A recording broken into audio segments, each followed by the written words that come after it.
Good morning, CrossFit athletes. Welcome to the week of January 26. We're going to be focusing on something slightly new this week. I've been doing a lot of reading, listening to a lot of podcasts recently talking about the power of visualization. So this week I'm going to encourage all athletes to not only reference the Wodify software prior to attending class, but to also practice some visualization techniques in terms of actually anticipating and viewing in your head what the workout's going to feel like and what the workout's going to look like. So at the beginning of class, I'm going to introduce you guys to a new type of breathing technique called box breathing. And it's as simple as the shape of a square. Essentially how it works is you're going to be breathing in for a 4 count. You will then hold your breath for 4 count. You'll breathe out, emptying your lungs completely for a full count, and then you will maintain an empty lung status for another 4 count. So 4 count in, 4 count hold, 4 count out, and then another 4 count hold before you breathe in again. And the main goal or objective behind this, guys, is to stimulate the parasympathetic nervous system. We have 2 main nervous systems in our body, one being the sympathetic and the other being the parasympathetic. And what we want to do during a CrossFit workout, especially as CrossFit athletes, is to be able to activate that parasympathetic nervous system on command.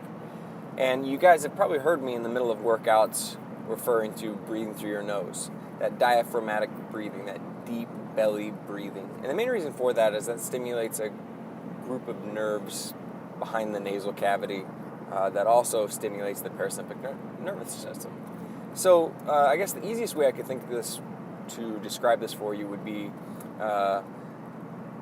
so parasympathetic focuses on relaxation and sympathetic focuses on that whole idea of fight or flight. In the parasympathetic nervous system, you get stimulation of things, secretion like saliva. So if you've ever had dry mouth before, that's not necessarily a byproduct of you sucking wind so hard in the middle of a workout you can't catch your breath. That can also happen in a situation where you might be nervous or feel some anxiety towards something. So not only are we going to encourage box breathing techniques prior to class, but we're also going to encourage it after class. And after you get through that initial, I'm dying phase, we want to see how quickly you as an athlete can get your body into that box breathing rhythm. And the main goal is, we've got the CrossFit Open coming up, and we have several of our athletes who've done competitions recently and who plan on doing more competitions in the future. And CrossFit is much more than about going really hard for 5, 10, or 15 minutes. It's also about recovering and preparing the mind. So what we want you guys to do this week is to actually visualize your workouts, visualize yourself going through the workouts.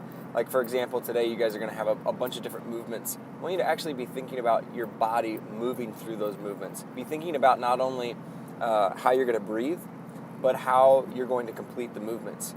So when you're thinking and visualizing about how you're going to do double unders, I want you to think about all of those cues and techniques that we've given you. And I want you to actually visualize yourself going through those double unders. This week is an awesome week in terms of workouts, guys. We have 2 open practice WODs. We're going to start the week with a strength medcon. We're going into 13.3. We will go into a strength movement day, which we'll be working on snatches again this week. We'll go into 13.4, and we will end the week with an endurance and a strength medcon day. Looking forward to it, guys, and we'll see you in there soon.